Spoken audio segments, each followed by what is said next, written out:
TV에서 만물상 어느 묵념이라는 최재혁 논설위원의 글이 있었어요. 그 코너가 되게 노다지예요. 만물상. 예. 만물상이. 그렇죠. 만물상은 제가 어렸을 때도 노다지였습니다.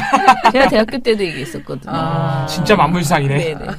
그런데 이번 내용은 그 문재인 대통령 관련된 내용입니다. 먼저 이게 4가지의 단락이 있는데요. 단락 하나하나가 다 너무 재밌어서 사실은 제가 굳이 평을 안 해도 됩니다. 저희 보고서는 제가 계속 얘기하는데 평이란 게 별로 반박이 필요 없다. 그냥 얘네가 이랬어요. 라고 그냥 얘기만 해주면 되는 거의 그런 수준이었어요. 근데 내용이 뭐냐면 처음에 시작할 때 4일 청와대 수석보좌관 회의가 시작되기에 앞서 문재인 대통령 제안으로 참석자 전원이 일어나 인천 낚싯배 전복 사고 희생자에 대한 묵념을 올렸다 한다.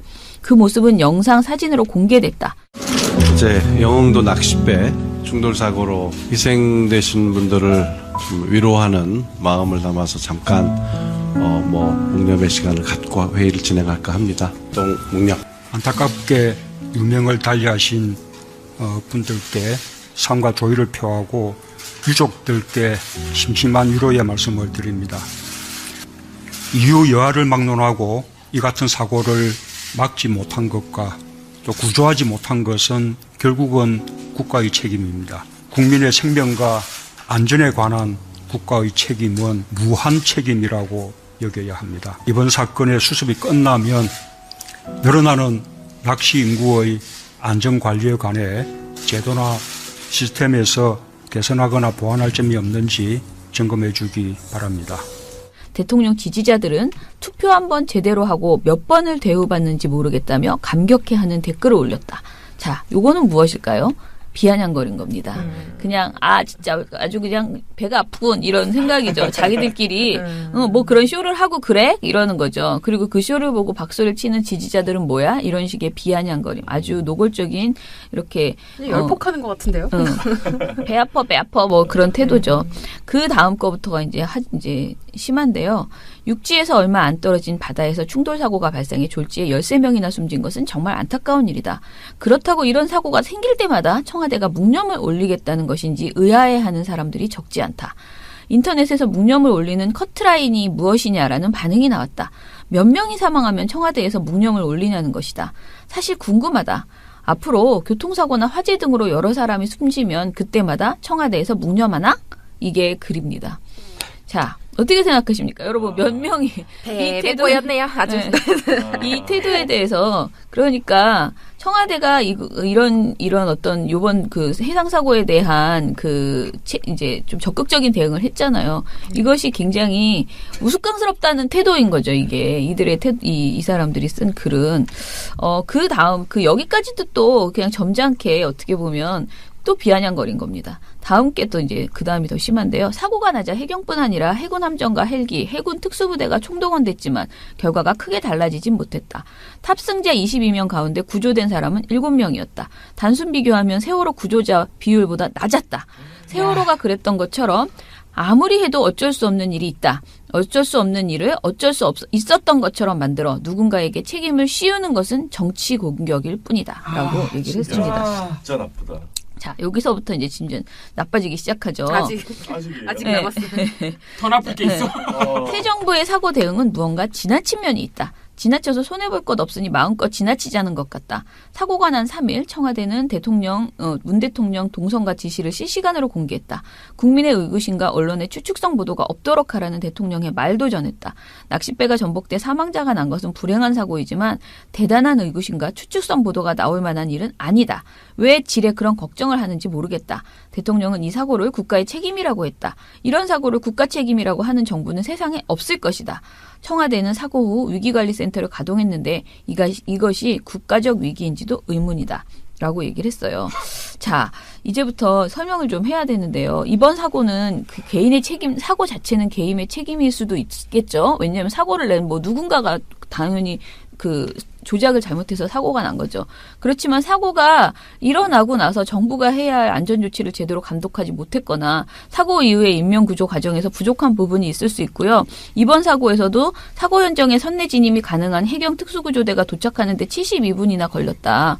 그래서 결국 구조의 골든타임을 놓쳤다라는 지적이 있었습니다. 그리고 해경은 신형 구조정의 고장 등이 이유라고 말했지만 사고를 구조해야 할 책임이 있는 부서로서 사실 미덥지 않다라는 고장나서 해명이. 구조 못했다는 거는 네. 납득할 수 없는. 아니 그럼 평소에 네. 그걸 고쳐놨어야지. 고쳐놨지. 네. 그러니까 이런 지점들이 있었기에 정부에서도 정부 책임을 통감하는 그런 멘트를 한 네. 거고요.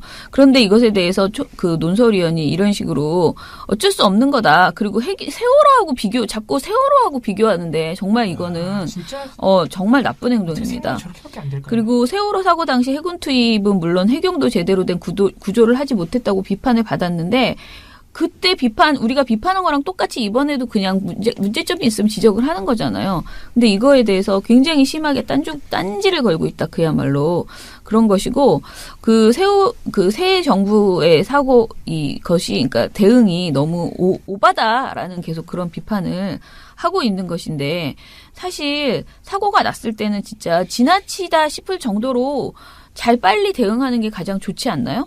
만약에 이런 행동을 하지 않았으면 만물상에서 또 안 했다고 분명히 오늘 썼을 겁니다. 니네는 다르냐. 왜 이거저거 빨리빨리 대응하지 않냐? 너 몇 분 만에 말했냐? 막 이러면서 또 엄청나게 썼을 거예요. 그러니까 어떻게 해도 진짜 어떻게 해도 시트비 마음에 안 든다. 난 그냥 뭘 해도 마음에 안 들어. 숨도 쉬지 마. 이렇게 그러니까. 쓰시던가. 너무 정말 뭐라 그럴까? 진짜 생떼보도다. 맞아. 음. 하면 문제인 사실. 생떼보도. 이건 말이 되는 소리 네. 해야지. 그리고 제일 나쁜 거는 이제 그 다음입니다. 원래 우리가 이들이 할 때 전형적으로 나오는 행동인데요. 정부가 유독 해상사고에 과민 반응을 보이는 이유를 사람들은 대강 짐작한다. 문 대통령은 전 대통령 탄핵이 결정되자 세월호 현장에 가서 고맙다고 썼다. 덕을 봤다는 뜻이다. 실제 세월호를 둘러싸고 벌어진 온갖 정치적 논란과 괴담은 새 정부 출범의 한 원동력이 된 것이 사실이다. 야, 진짜 대박이다, 진짜. 그죠? 여기가 제일 나빴어요. 그런데 세월호 사건을 연상시키는 사고가 터진 것이다. 그 후의 일을 보면 자라보고 놀란 가슴 소뚜껑 보고 놀란다는 속담이 연상된다.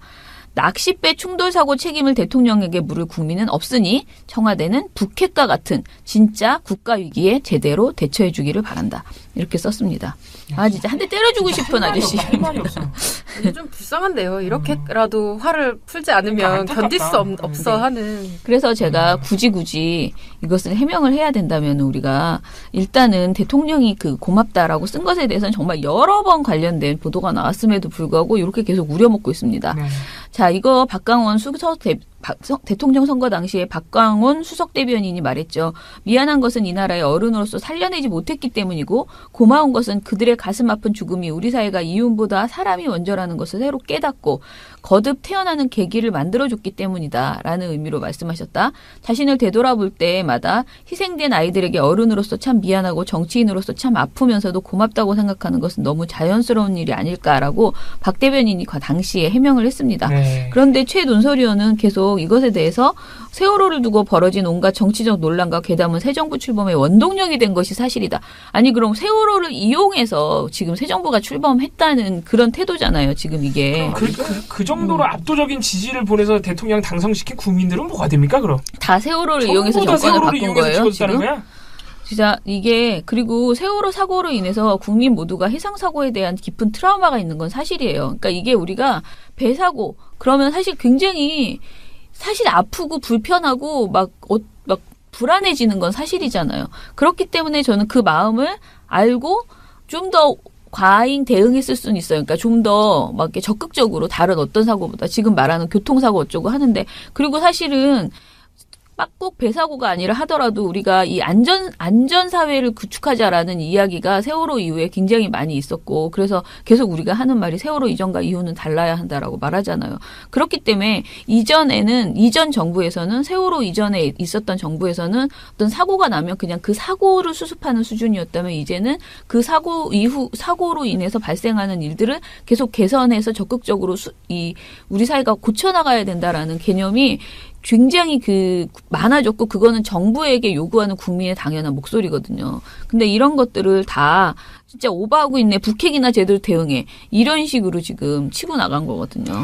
그래서 아무튼 조선일보는 정부의 반성하는 모습을 비아냥거리기 전에 자신들이 얼마나 그동안 잘못된 보도들을 해왔는지 특히 세월호 관련 보도 그런 것들에 대해서 진짜 반성해 줬으면 좋겠다라는 생각이 듭니다. 그리고요, 낚싯배 사고를 대통령 탓으로 돌리는 국민이 없다고 지금 단언을 하셨는데 네. 안타깝게도 자유한국당의 홍준표 대표가 이미 했어요.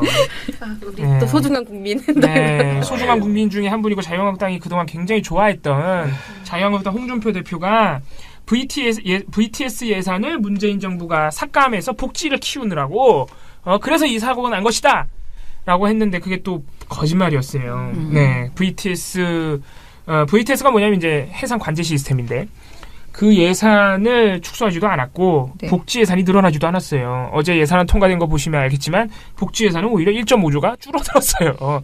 그게 이제 또 거짓말로 들통이 나가지고 지금 그 소중한 국민이 거짓말까지 쳐가면서 문재인 정부 탓을 하고 있는데 이렇게 거짓말 논설을 또 쓰시면 안 되죠. 아무튼간에 네. 정말 아주 오늘 상위 이 나쁜 보도는 경쟁 상대가 제일 이거 되지 안 않을까. 되네요.